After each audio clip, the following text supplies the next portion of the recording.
8h50 sur Sud Radio, comme chaque matin à cette heure-ci, eh bien, pendant la période des fêtes, Guy Carlier nous raconte une histoire autour des chansons de Noël. Et aujourd'hui, je suis particulièrement ému car il s'agit de ma chanson de Noël préférée, c'est vrai.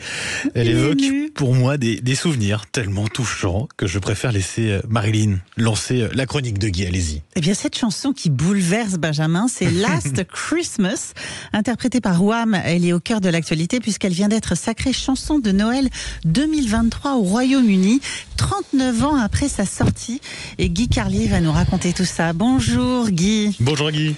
Oui, bonjour Marilyn, bonjour Benjamin, bonjour à tous. C'est vrai, chaque année, à cette période, la presse musicale anglo-saxonne effectue un sondage pour savoir, parmi les classiques de Noël, quel est celui que les Anglais préfèrent. En 2023, c'est Last Christmas, la chanson de Wham, qui a battu la cultissime Mariah Carey, les dinosaures, Bing Crosby, Sinatra, etc.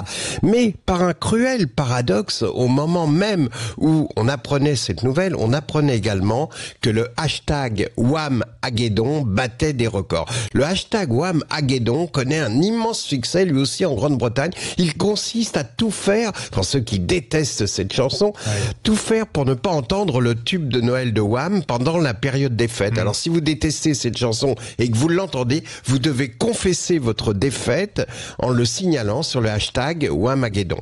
Et le site a sauté, figurez-vous, il y a quelques jours, lorsqu'ils ont balancé la chanson à la mi-temps d'un match de foot en Angleterre. Il y a eu 10 000 appels sur le hashtag et l'affaire a provoqué un tel scandale que le DJ du stade, nommé Matty, a dû publiquement s'excuser. Alors Benjamin, votre chanson préférée de Noël est fascinante pour qu'on l'aime et qu'on la déteste avec autant de passion. Alors d'abord, pourquoi la déteste-t-on ? Bon, la réponse est facile, parce que sa qualité artistique est moyenne, elle est un peu ennuyeuse, sans grande originalité. Mais pourquoi l'aime-t-on ? Alors c'est ça qui est intéressant. Eh bien parce qu'elle se rattache à des souvenirs particuliers d'un soir de Noël qui reste gravé au fond du cœur. C'est votre cas, Benjamin. C'était le soir de Noël de l'an 2000. Le petit Benjamin, âgé d'une dizaine d'années, réveillonne en famille chez sa grand-mère maternelle à Pontrieux, en Bretagne.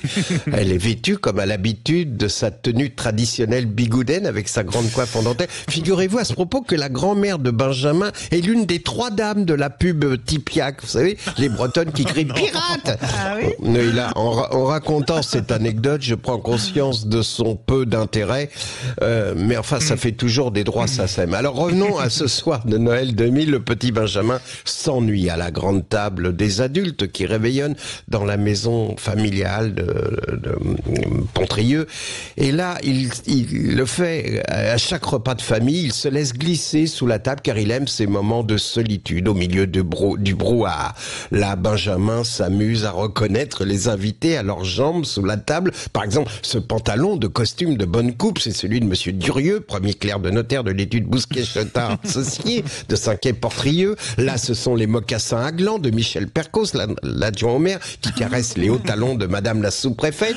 Et il y a aussi Benjamin et Sophie, les 2 petits fiancés adorables dont le mariage est prévu au retour du service militaire de Benjamin. Et leurs mains au ralenti sous la table se cherchent et puis s'enlacent. En les voyant, on se dit que les mains des amoureux ne feront jamais pleurer les enfants. La main de tonton Albert se livre à une activité moins romantique car en raison d'un psoriasis tenace, il se gratte vigoureusement l'entrejambe.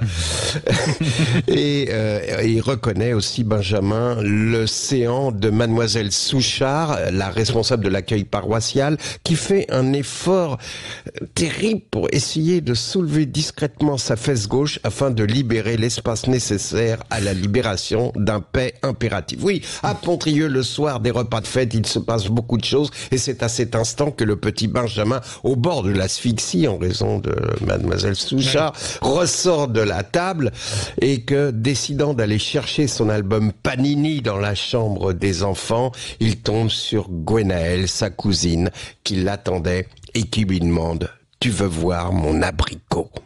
C'était juste à la fin du dernier millénaire, Noël de l'an 1999. Benjamin avait 10 ans et vous comprenez maintenant pourquoi cette chanson bouleverse Benjamin. George Michael est mort le jour de Noël 2016. Benjamin Glaise est né le jour de Noël 2000 à la sexualité.